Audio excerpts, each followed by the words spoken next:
Welcome to Journaling with Nature, the podcast for those who want to turn curiosity into wonder, a pencil sketch into a rabbit hole of discovery, a moment of stillness into a life full of joy. I'm your host, Bethan Burton. Let's open the pages of our nature journals and explore this world together. Hello, this is episode 195. This is the first episode of the podcast for the year, and I'm happy to be here with you again. Today's episode is an interview that was recorded earlier last year with graphic novelist and illustrator Trace Balla. To be comfortable and relaxed during our conversation, Trace was colouring in, so you'll hear this lovely click of her pencils while we talk.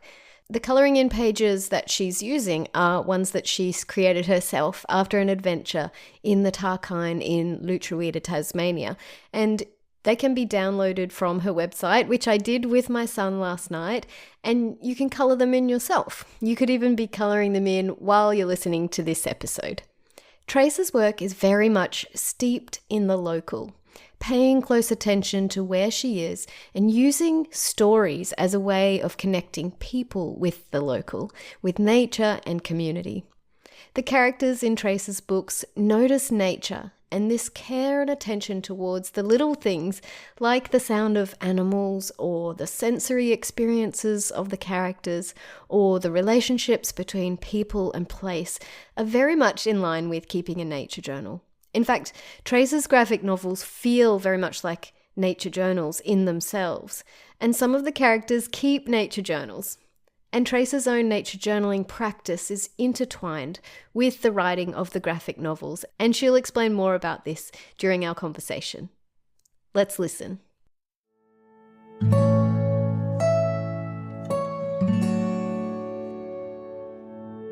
Trace, thank you so much for being here with me. I'm really looking forward to this conversation. Your work has been a big part of my journey, so this feels like an honor and an exciting moment to be here with you. That's nice to know. Thank you. Do you know, I usually start my podcast every time my first question is about early nature experiences and early experiences with art. But for you, because your work is so steeped in place, it's so much about place.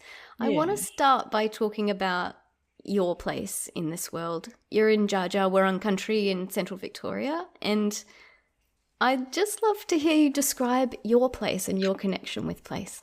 Oh, I'm so happy that you started with that because for me it's like really important that I first up always acknowledge where I am. And so I'm sitting here in my studio overlooking the garden, and I'm on a little hill, and it's down near a creek line and on Djaara Country, like you said. And so I like to imagine there would have been people living or coming to feed along this creek line. And it's hilly country, and I love the hills, so I always get up really early in the morning and usually aim for a hill so I can get a nice view of the sky and the dawn and just like acknowledge where I am and the thousands of years of life before me and ahead of me. Yeah. I feel like your work is, and there's even a quote in one of your books about putting down roots into the past and into the future. I feel like your work does that so beautifully. Not only, acknowledging what's around us right now and paying attention, but realizing and remembering the history of this land and then looking to a beautiful connected future as well. Yeah, I guess I look at time differently than just the everyday thing, where I like seeing a big picture of time, and that extends in every direction, I guess, both forward, back, where we are. Yeah. I was thinking, because of that time expanse, it just when you think about that time expanse, it really informs pretty much everything I do, because to me it's really important to always keep in mind how this place we are has been in the past. Yes. And including like the miracle of life from the Big Bang and right through to the more recent history of like humans on Earth, and then because we're related to fish and birds, Yeah, that's a long it. time ago, and you can see it in your hands, that they're like birds' wings. And so there's that big time, and it's like, what are we humans impacting in time? And what will life think or remember of us thousands of years from now? And I sure want to do my bit to make that a positive thing. Yeah. That's a really big question you asked. But it's lovely that you can live and experience the world in that expansive awareness of time, because I think that maybe the human experience, I think we block out a lot of things just because it's easier to to live in a certain way or to keep limits on our thinking. But that thinking about, especially in this ancient country that has just history woven into the landscape in such beautiful ways, like keeping that in mind is rare and it's beautiful. Yeah, and it's also quite horrifying, to be honest, like the impact that we've had in the very, very recent history. Yes. It's quite fraught. And so, anything we can do to, I don't know, shift that, turn that's what I want to be a part of. Yes. Cultural change. Well, we'll talk more about your books as the conversation goes on. But I just want to say that they're a little snippet of what life can be: community, connection with nature, honoring, awareness, noticing the little things. And I just adore them. So I'm excited to go into all this with you. Noticing the little things. Right now I'm colouring in, I'm making a colouring in book and poster. Yes. And it's about like seeing things from the point of view of a tiny moss beetle, which I'd never heard of before until I saw one a couple of weeks ago, and that was down in Luchawida in the Takaina, in the ancient rainforest down there. Yeah. We'll talk more about that too, because I want to talk about later. But I'm colouring it in now. Yeah, I'm excited to see how that develops. I wonder if nature's always been with you. Have you always been connected with nature since your early years? When I was a kid, I lived in the city, and I never went camping, never went bushwalking. It just wasn't part of my family's thing. But I did have a tree in my garden that was like my bestie, and I spent a lot of time up that tree, and it just, it was, I'm actually in the middle of writing a graphic novel about it.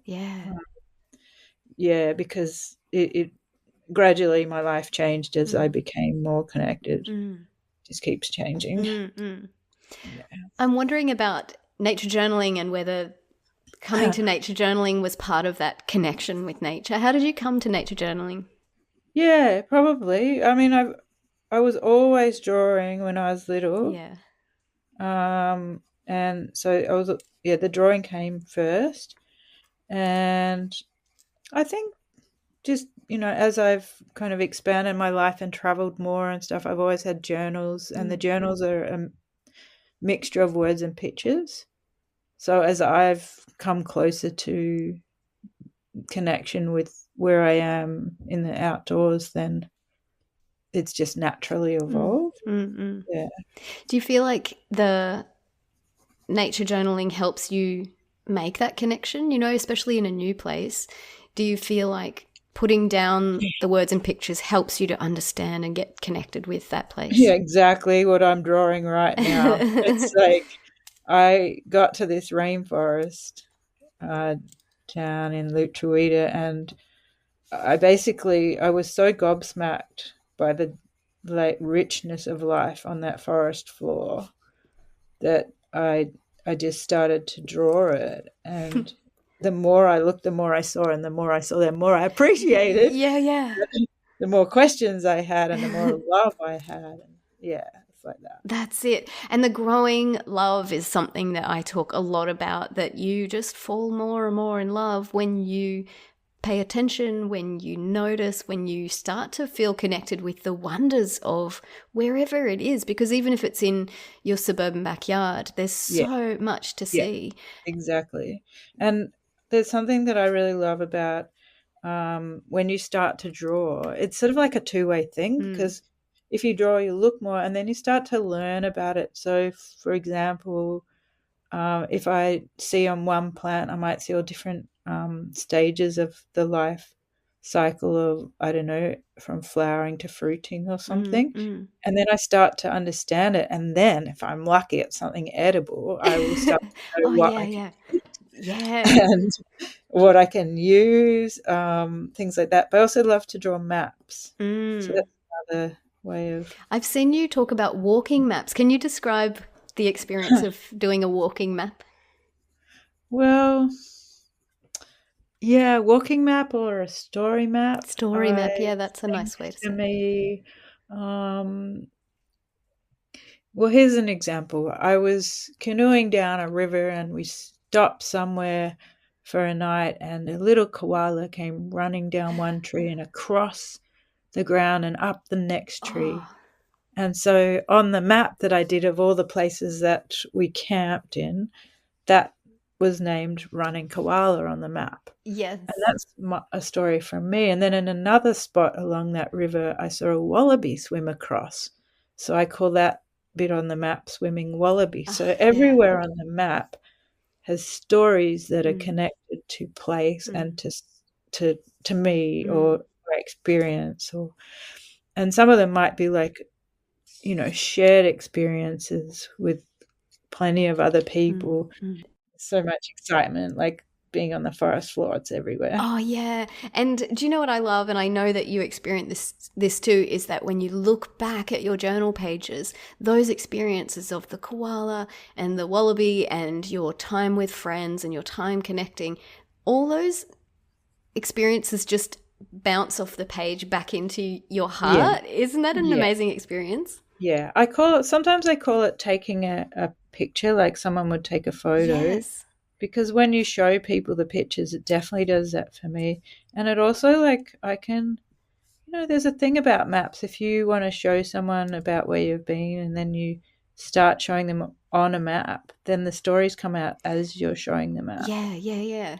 And there's another thing interesting. There's a woman that wrote her, like, a thesis or something on my maps, and she said that what I'm doing, and I hadn't realized it, was deconstructing colonial map making. Yeah, interesting. Because I avoid using the name of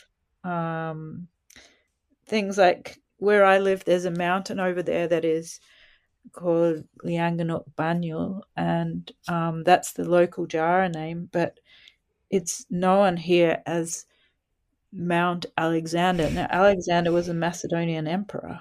So why on earth we wouldn't use it? So yeah, I'm really so mindful of doing that, not perpetuating that. Yeah. And I wonder about the experience of mindfulness when you're nature journaling. And mindfulness is a bit of a buzzword, and when you use a word like that too often, it kind of takes on a different meaning or something. But I really like the word presence, and I'm thinking about your experience and how nature journaling brings you into the present. Yeah. So if I go on a walk with a few people or something, and they might be chatting about other things, and so might I, because I want to catch up with them, I'm not present to where I am. But if I take a photo, I start getting a bit present. But if I sit and draw, because I have to see all the detail, I get a lot more present, and everything else just drops away. And I can take a long time, and then I feel really relaxed when I've come out of it, as though I've been in some kind of, I can't meditate. My mind is super busy, but that is, I it is guess, a itself form a of, meditation. yeah, like observational drawing, and at the same time you're learning about place. And there's a word I heard about intimacy. Oh, yeah. And they said there's nothing between you and the thing that you're being intimate with. And so for me, it is an intimate connection where it's just like me and the fern frond, and there's nothing else going on. It's just me drawing the fern frond and maybe talking to the fern frond, listening to a bird or whatever that I'm drawing. Yeah. So that, to me, it is a very intimate, present experience. In your books, some of the characters talk to the trees and the animals, and I'm interested in that for you about speaking with nature, like even in a physical way, because we all do it sort of in a silent way, just with a heart connection, but like opening your mouth and speaking with trees. Tell me about that. Yeah, I open my mouth. I definitely open my arms a lot too. Yeah. Certainly have some full hugs. But yeah, I remember going for a walk out in the bush with a mentor of mine. He's a desert man, Walpri man, one to Jumpa, and we were walking somewhere with him and his wife, and they started talking. It looked like they were talking to the place, and I said, "Oh, I'm curious." And they said, "Yeah, we're just telling them we're here, and that we would talking about the way the water's held in the land, and that we're passing through." And I really I love that, and I do that myself, and a lot of the time my mouth opens with it. Which might look weird to some people, but oh well. Oh yeah, our relationship with, you might say country, you might say the natural world, whatever language you use for that, our relationship with the more than human world is so personal, and we can do it in whatever way. Yeah. And my understanding of the word country is it's really also connected with cultural and spiritual layering. Yes. It's not just about the land. Landscape. Yeah. And also for me, like when I'm out in the bush, I very much feel like I'm not alone, even though I might be the only human, because there's plenty of other life around me, animal and plant life, but there's butterflies and birds and lizards, and it's just like I'm just one of them. Yeah.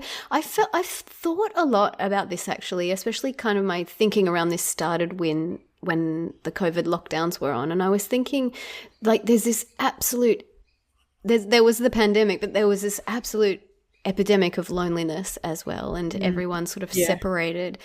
And I was thinking, when you have this openness to connection to the more than human world, when you are outside and you recognize, oh, I'm just one of these creatures, one of these living things just here in this space right now, that feeling counteracts the feeling of loneliness, I think. Well, yeah, it does help. I mean, I spent a lot of COVID time on my own, and there were definitely times of being lonely, especially indoors. Yeah. So I would have a little fire outside and be under the stars, and then I felt okay. But and we're a communal creature. We do need other humans. But for me, like part of my community is a big part of my community is not human. Yeah. I'm wondering about what you take outside when you decide, I'm going to do some nature journaling. What do you take with you? Yeah. So I've got a little mini water paint set that can fit in my pocket. I've also got aqua brushes. So that's a little brush it's like it's got a bottle in it that you can put water in. And so you don't need to take a jar of water. And you just use that. The brush is always wet, and because it's got a lid. and then I take waterproof pen of some sort. I like a sepia color, like not quite black.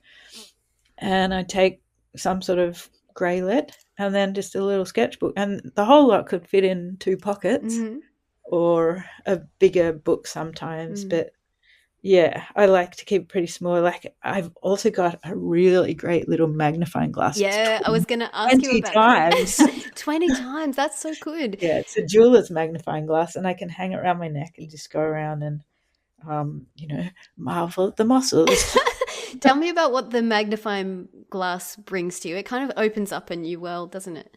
Yeah, I almost felt like I was scuba diving but I had to step on things when I was down in the rainforest recently.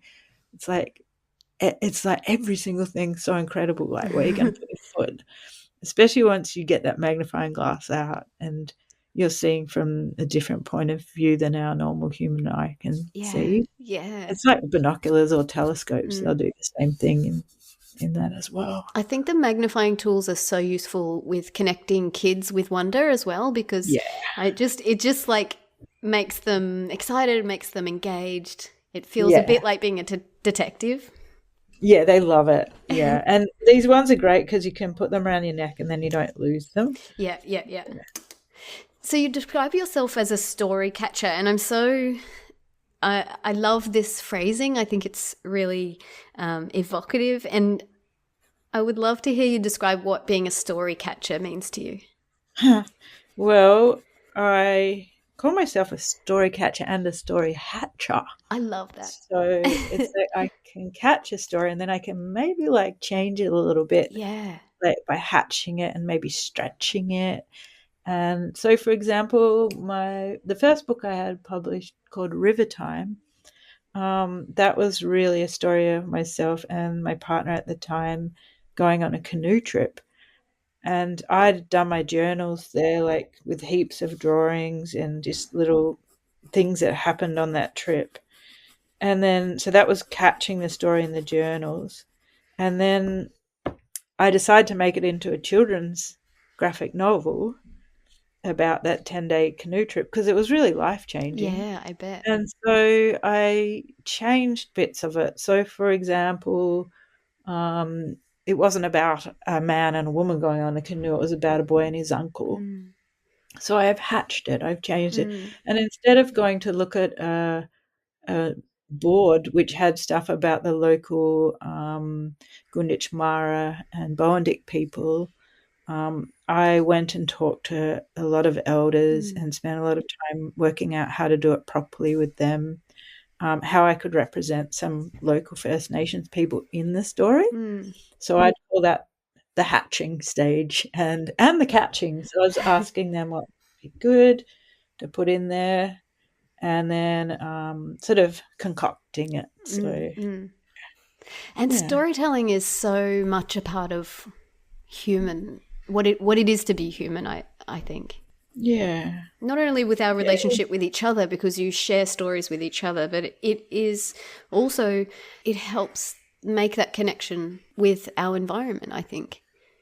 Yeah. I mean, it's always been the way to tell stories and share them around fires and stuff. And that's why now we look at screens at night, because we need to look at the fire and hear stories, really. Yeah. And in nature journaling and in your graphic novels, this interplay between words and pictures is really important. And the words that you include seem like, to me, often like little poems, like little poetic snippets of observation and memory. Can you tell me about this interplay between words and pictures? So I just call it mixing it up. Yeah, mixing it up. To me, like I love teaching it in I don't know if it's even teaching. I go into kinders and stuff and turn them on to the idea of like, words and pictures to go together. Each other. Like you can make the footsteps get louder and louder if you write it louder, write it bigger. So I'm just looking at this, what I've got here right in front of me. Then I'm colouring, and it's got, I love the grooves of the leech's moves. Yeah, I didn't have that the written rhyming. there. And they're kind of in the drawing. They're kind of I should show you. Yeah, show me. Oh, yeah. Stack the front for you, but I love the yeah, so I'm grooves of just the going so I can see traces coloring in page and there's leeches moving in different ways. This is so cool. yeah, and so if I only had the picture, you might not know they're leeches, and I've got these little movement lines around them that sort of like, for me, it's a bit of a language of, okay, that thing's moving. Yes. And then if I didn't have the words, you're not going to know it's the leeches. And also their grooves and moves. I'm constantly doing that. I've got another one here. It says, every nibbling mouse, each mousy poo. I don't know what it is. Oh, there's one of, there's huge trees in the rainforest and they're called myrtles. And I've got a drawing here that I've just coloured in while we're talking. And it's of the tiny little myrtle sapling, and it says, little baby myrtle, will you grow 500 years? How high will you hurtle? Oh, yes. So yeah, the wordplay as well, and inventing words that feel good to yeah, say. yeah, and it just enhances each other. And that was going on while I was drawing it in the rainforest. It was just what was coming in my head. And yeah. Yeah. And that is so, a lot of children's books involve rhyme and wordplay and word invention, and that just gets them going. Yeah, it's playful. Yeah, and I've got a very playful nature, and I think it's just part of us humans that can get blocked out, as we go into the structured world. Yeah. But luckily, the type of work I do, I can kind of embrace it more than other people. Yeah, yeah. So your books are sort of marketed for kids, but they're just absolutely equally magical for adults. Yeah, they're not just for kids. They're disguised. Yeah, that's right. And I'm really interested. Well, first, maybe you can describe. I'm holding one of your books right now, Landing with Wings. Oh, yes. And I wonder if you can describe for the listener what your graphic novels look like and how they kind of unfold for the reader. Oh, well, I mean, the one I'm doing now is very different because I'm using photographs mixed with drawing. So the photograph will be printed on the page? Yeah, I can show you. So I've been playing around with it for a few years, and now I've got to the point where I'm ready to do it. I see. So the sketches are on top of the photo and the words kind of blended in. Yeah, well, it's all combined. Yeah. Like, I don't know which I even do first. Yeah. Oh, and there's even illustrations kind of interlinked with the photograph. So a young person straddling one of the branches of a tree. Oh, I'm excited to see this. Yeah, I'm so excited about this book. Yeah. It's a really big project. Wow. And so this graphic novel that I'm working on looks different than the other ones. Yeah. Because of that. But they're cartoon stories. Some pages have got just maps in my books, and they're not always laid out as a straight cartoon. It's nice to break away from that rigid thing. I like how your illustrations often break the box. As a cartoon, you have boxes that have a kind of scene in them, but they sometimes blend together, or the images break out of that box. Yeah, I love doing that. And I think very early on when I started doing my first book, my publisher said it to me. They said, just break out of that box any old time. And I'm like, I've always done that in my demo. That's me. I'm good at breaking out of boxes. So then there's I've used the palette from the place I am. That's important. So I actually took a bunch of colourful things on the ground, put them all together, like leaves and stones and things, and took a photo of it and took my palette from that. That is beautiful. I really love that. 2 books. Yeah, so the last 2 were done on the iPad, but whenever I ask anyone to guess, they always think I've watercoloured. Yeah. But the first 2 were done with pen and pencils. The first one, River Time, was done with a dipping nib pen. Really? Yeah, which is nice to do. So your like materials have sort of changed and evolved as you're going on, but the feeling is very analog, although it's done on an iPad. I think that's quite a thing.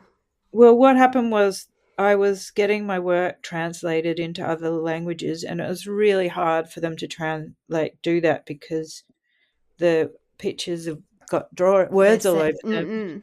It's such a massive job. So they said if you go on computer, you can separate the words and the pictures in two different layers. And at first I was like, oh my gosh, I love being on the paper. Yeah. But now I actually think it's really good because drawing on the computer gives me the freedom to experiment more. Yeah. And not be so precious because I know I can. Sure, you can erase. Erase, do another version, and take it wherever I want. That's really interesting. Did you had you played around with digital drawing before that, or did you have to then suddenly learn a whole new skill? I'd worked as an animator, so I had done computer work, but I wanted to get away from computers. Yeah. But now the technology with the iPad and the program Procreate is so intuitive, and I'm still being an artist. I'm still using the natural environment to inspire me. It's still soul work. Yeah. So I'm okay with it. I really am okay with it. But it is nice right now to be using pencils. But when I'm out bush, I'm always using natural, like pencils and stuff. Yeah. Do you feel... I guess it's a difference between being indoors and outdoors, but I'm thinking about, because you are actually using a digital pencil, I'm wondering if you feel the same. Does it feel the same inside you when you're doing a digital sketch? When I'm working on my books, I have to do a lot of background work before I get to do the pages in the book. And I've got to lay it out so it all fits properly on the page and stuff. So when I'm doing that background work, it's definitely not the same as being out drawing in the bush. Yeah. But then when I come to doing the drawings for it, the finished work, I'm completely immersed in the process as I would be in most places. And I've got the window there where I can hear the birds, and it's pretty good, but it's definitely not the same as this section of my work where I'm out catching the stories outdoors. Yeah. One thing that I love about your books is the end pages. You have these beautiful illustrations. And by end pages I mean the books inside of the front cover. Trace has these beautiful, it's just a continuation of the story. In this one that I'm looking at right now, there's animals with the local names, which is important. Yeah. But the end pages are always really amazing. Yeah, so the book Landing with Wings, Uncle Rick Nelson, he's the senior Djaara elder where I live. He asked if I could put the names in the local language. Yeah. And luckily at that time I could. There's a bit of a hold on that because there's a young Djaara person that is making a dictionary. Oh, wow. And so the spellings are, they're trying to get consistency across other Kulin Nation languages. And, it's a big project because they've had to go to the university and work with linguists and also get the meaning of words in those languages. They're much more than just the word. There's often a lot of cultural subtleties or nuances in them. So it's a very slow thing, and so they're sort of put on hold using more new language for my books at the moment. Yeah. Oh, that's an interesting project. I've thought a lot about languages and how we need to use languages need to be used to stay alive, and there was a lot of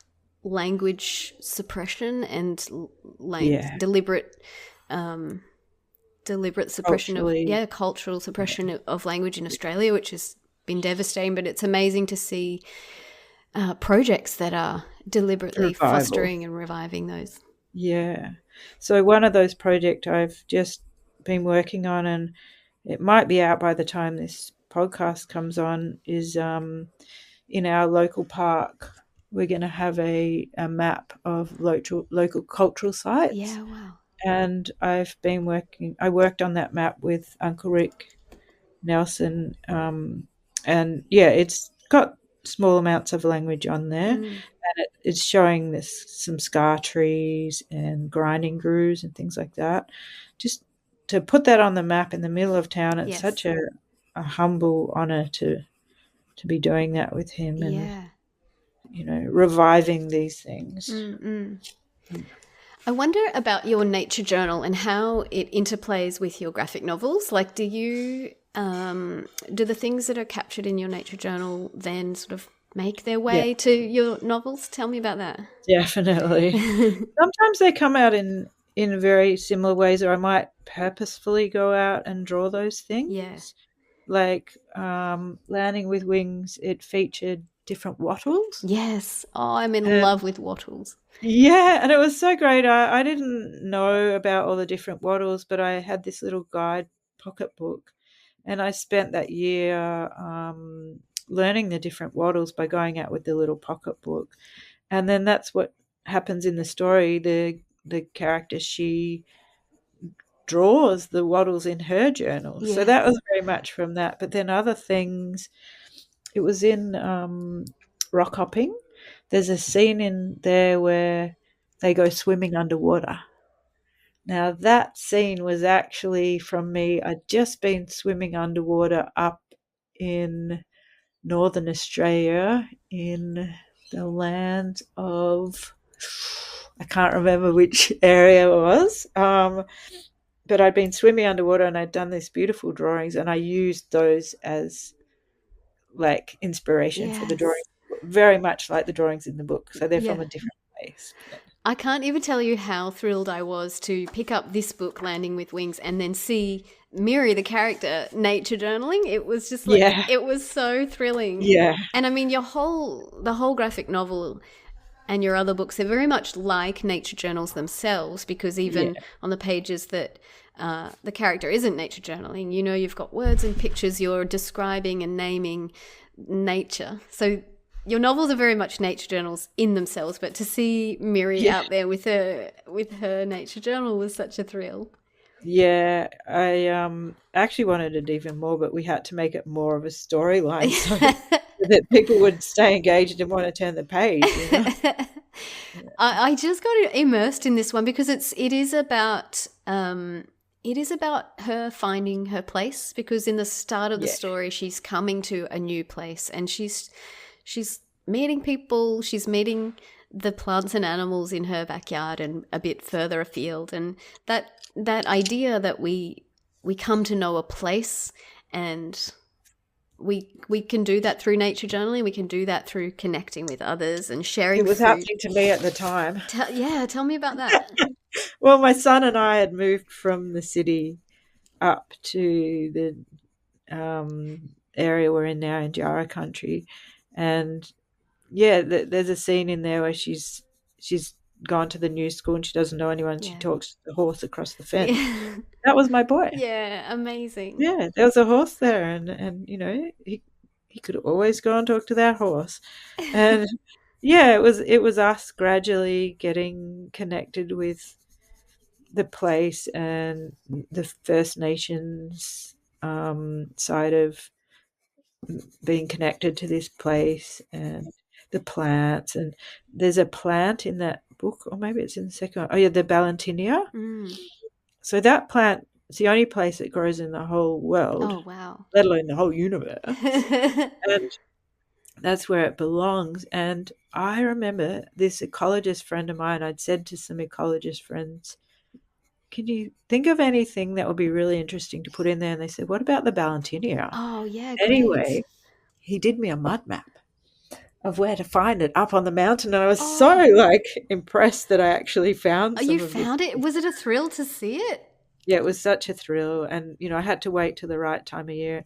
And that book was set over a year. And so I had to get all the ecology correct for the time of year.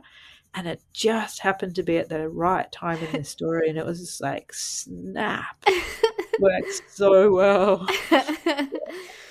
That's amazing. And so I read on the end pages of this book actually that it was that the idea sort of started developing after you saw a video of a young Syrian girl in a detention center. And I'm wondering about that, how that sparked this sort of idea of settling into place.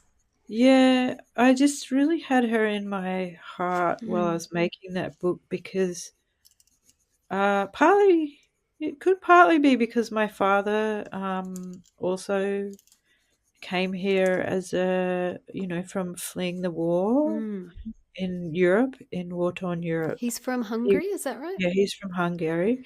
So, it was in my family story as well, this thing of like losing home and then really yearning for home and then finding a place to call home. It was such an important thing. And for myself, like I didn't want to live in the city, so I didn't want to bring my son up in the city. And so, we had to find home as well. But finding home for someone who's come from a different culture and, from big upheavals, that I think what struck me about her was probably based around my own family history and that of so many people in this country and this world, unfortunately. Exactly. Yeah. I'm interested in, because these books are for children and for adults, but, a lot of your work is going to children and opening up their eyes to how creativity and nature can be connected and how those two things can be such a beautiful link. And I'm wondering about your thoughts on the importance of opening children to nature at an early age and how that grows them into caring adults. Yeah. Well, I mean, it's a very recent history that children are sort of much more cooped up inside with screens as, their companions and, time. That's what they spend time with now. And so it's kind of even more crucial than ever as we get more and more disconnected as a mainstream culture to be a voice to inspire people to get out that door. And a lot of people have gone canoeing because of my what a beautiful thing. Lots and lots of people. Do you receive like messages from them to say, hey, we did this? So many beautiful messages. I get like photos and so many lovely things about that. And so for me it's so important that we remember basically who we are. We're a creature of the earth. Yeah. And I think by bringing in like what you want to see as well, like into the world, like you said, the stories are a lot about connection and healthy ways of being in the world where they're growing food. And it's not only a big part of my life, like I generally travel by bike and I grow vegetables and I am in the bush every day pretty much. But it's what I want in the world and I want to inspire that in people. And also like people who don't get to do that, they can at least get it in the books. Reminder. Yeah, a reminder of what could be if we step outside. And I think for me, I think that these things are so interconnected that a good future for nature includes a good future for communities. I think community and nature can't be separated. And people say, you can't have social justice without environmental justice, and you can't have environmental justice without social justice. I think that these things are so connected, and it starts with building with giving some oranges to a neighbor, or, Yeah. waving at someone as you ride your bike down through the village streets or whatever it is. I really believe that those things are one and the same. Yeah. I write song lyrics as well, and one of my songs is called The Privilege of Village. Mm. And, we always talk about the privilege of education and being a male and white privilege and all this stuff, but there's one that doesn't often get mentioned, and that's the privilege of village. Yeah, that's powerful. And it became, I wrote that song because of during COVID, like, when I got sick, I was like, oh, I live on my own. And then it's like, no, it's okay. I had too many people wanting to bring me stuff, but not everyone's got that. And that's, like you say, that's so intertwined with being part of an ecosystem. Yeah. Can you say more about the songwriting? Because songwriting is a powerful way of communicating a message. Yeah. So I've written, a bunch of poems, and by chance I was camped with some friends one day, and I just said a line that someone really liked, and he said, oh my gosh, can I put that in a song? And it was Old Ways, New Ways Together Strong. But it was because I'd been making this basket, and I'd found a bit of string on a tree, which I added to the grass basket, or the basket made of reeds. Anyway, he came back at me with this song, and I said, oh, so if I gave you some words, could you make it into a song? So I texted him some words. Oh, wow. And then, like, an hour later, came back a song. No way. Eventually, it was coming back 10 minutes later. Like, I was sending him things, and then he'd get to the point where what he would do is he wouldn't even read the words until he had his recording device on and his guitar in his lap, and then he'd start and he would do it straight away, and they were coming straight from like a deep sort of pure source. Yeah. And so were my words. Yeah. And so after we'd done maybe 15 songs, like I'd written and he'd done the music for, his name's Andrew McSweeney, he's an amazing musician, we had like a whole album's worth. So we made a songbook, and then we did some gigs. And it's all about sing-alongs. Oh, and do your illustrations feature in the songbook? Yeah, I've got the book. I can. Please, I'd love to see it. I just it's called A Basket of Songs. Oh, I love that. And I'm using experimenting with like photos with words and pictures intertwined together. It's a really effective way to do it, I think. Yeah, so each of the songs I've got a story about how that song came about. Yeah. And then I've got the lyrics, and then at the back of the book is like chords if you want to play it on guitar. There's the song sheets. That is magical. And it's all on Is it available on your website? Yeah, it's on my website, but you can also go online and find the music. And so good. Yeah, so it's been lovely that those songs have just taken their own life, and I find myself singing them too. Well, that sounds like just the most amazing alchemy between two creatives, that idea of just sending something and then straight away something flows back from Andrew. But I've written lots of song lyrics, and like there's one about when it's raining and how it says, when it rains down from above and people run inside, I like to go the other way. There's no way that I'll hide. It's about everything being shiny. Yes.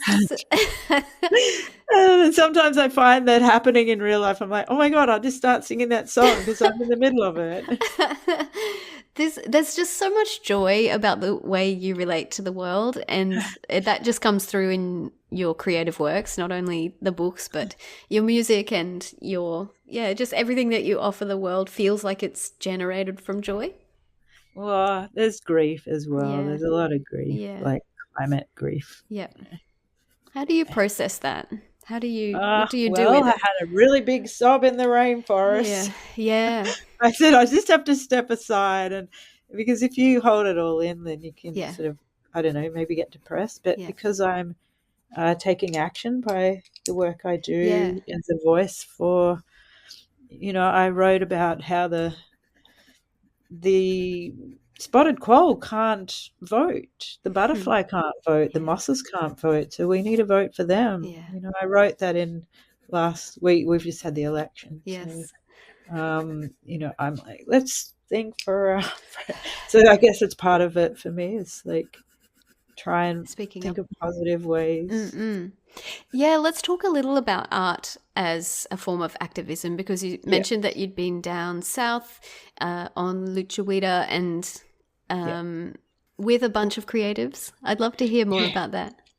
Oh, so the Bob Brown Foundation, that's set up from Bob Brown, I assume, and they're all about protection of the forests and the ecology, and not just the forests. I know there's stuff about the fish. Anyway, they invite a whole bunch of artists who I would call artivists. I like that. Yes, to go down to Takaina. That's the Takaina, the ancient forests down there, which are under threat and have been logged, and are being protected, and to be a voice in that world. And so I kind of jumped at it when I heard of it and said, I reckon I could be a good voice for that. So we went down there, a whole bunch of us, and they took us to various campsites. So we weren't all in the one camp. And some people went canoeing and some went hiking. And I was at a base camp, and you could go out and be guided on walks by people who knew a lot about the ecology and all what was going on in those forests. So you were sketching along with just taking it all in and interacting I was taking notes. I went on a lot of walks. Yeah. There's some fantastic guides. And then I spent, a fair bit of time on my own in the forest as well, sketching and writing. And I wrote song lyrics down there. And I also had a puppet with me, a frog puppet. I saw him in your Instagram page. Tell me more about that. Well, the frog puppet went into the airport because I ended up flying down there, and had quite a bit to say about how crazy humans are, and in funny ways. And then went down into the forest and spoke from the point of view of a frog rather than a human, and that's a funny but also powerful way to look at things. Yep. And at the same time, I was doing sketches which then inspired this, which I'm doing right now, the colouring in book and colouring in poster, which I'm going to sell at the exhibition.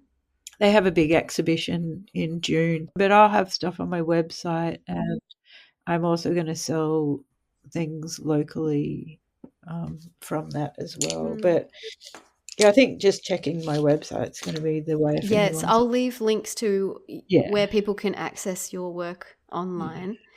But my thought is that if people are colouring in, which I'm doing right now, it actually gets you to slow down to that artist pace as well. Yes. And then when you're in that space and you're drawing these really lovely lichens and mosses and the snails and the fungi, and you're going to have a little bit of that taste of the experience yourself. And there's like a whole book of them to colour in because they're postcards. Yes.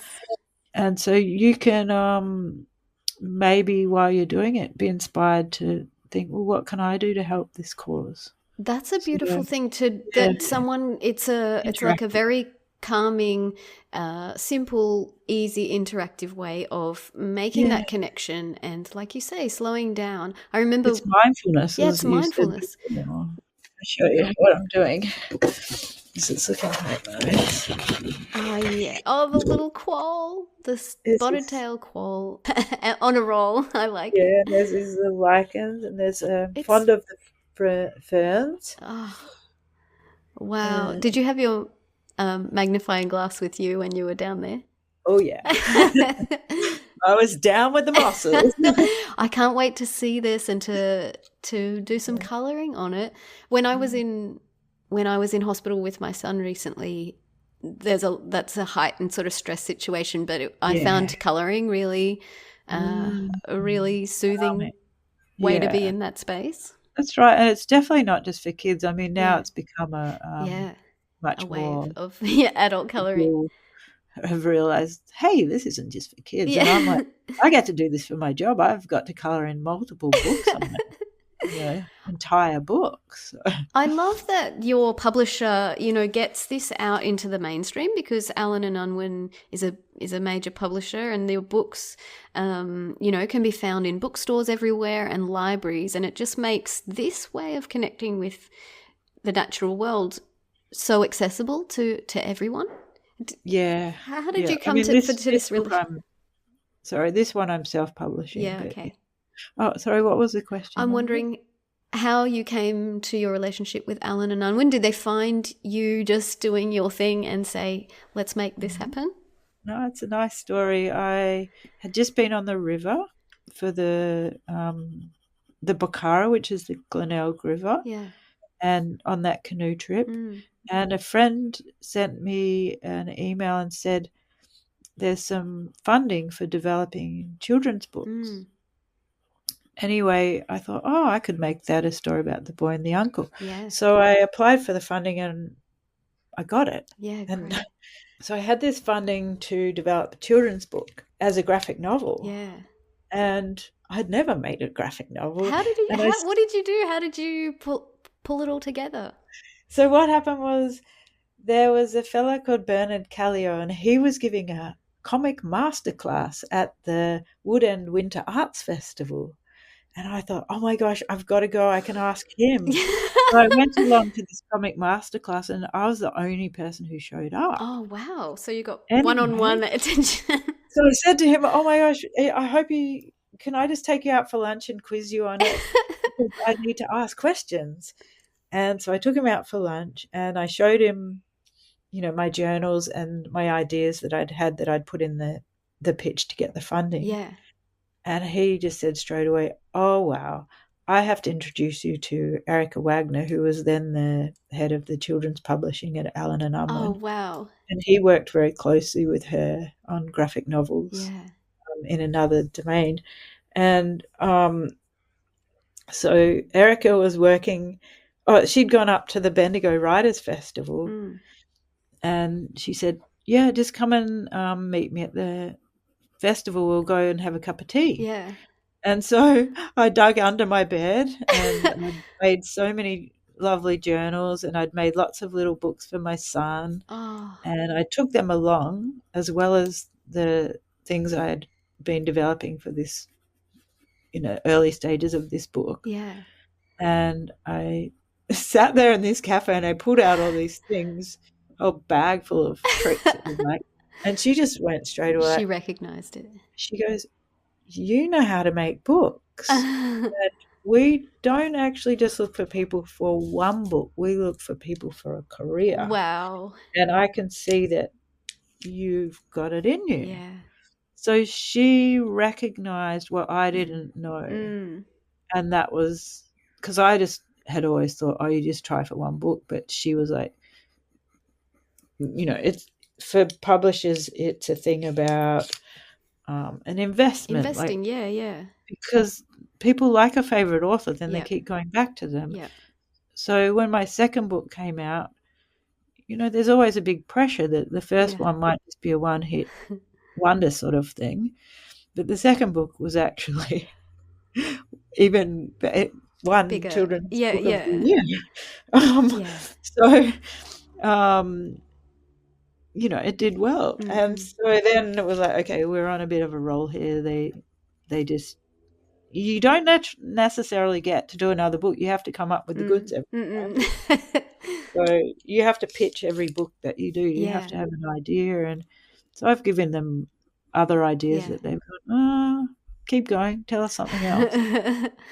not a given. Yeah. Well, do you know Yeah. what I love about that's an amazing story. I just think it's beautiful. Yeah. Like the things that happen in life where that person leads you at just the right time to Yeah. your future, those turning Yes. points are really special. Yeah, they're definitely. But the thing I love about your books is that because as kids, we're presented with often books that involve animals from faraway places. You might be reading a book about polar bears or even squirrels or things that elephants, giraffes. Yeah, like animals that are in other places. But your books are grounded in Australia and Australian wildlife and not just that, but like celebrating this very specific place where Specific ecosystems, definitely. Yeah, and I think that that's something special and something worth elevating and promoting because it's so unusual, because we are fed things from the Northern Hemisphere so often that this is just so important. Yeah, I think there's a bit of a revolution going on in Australian children's literature, and there's lots more of that now. But yeah, I know there's a woman in Northern Australia. She writes those books about the seasons and the plants there, and I know she's been doing that. But yeah, it was fairly unusual at the time for sure. Yeah. Trace, it has been amazing to talk to you. I just appreciate you being here with me and to hear the story behind the story, if I can say it that way. Yeah, It's been beautiful. Thank you so much. Oh, it's been really nice to talk about some of the aspects of my work. I'm curious to listen to your podcast. Thanks so much. Thank you.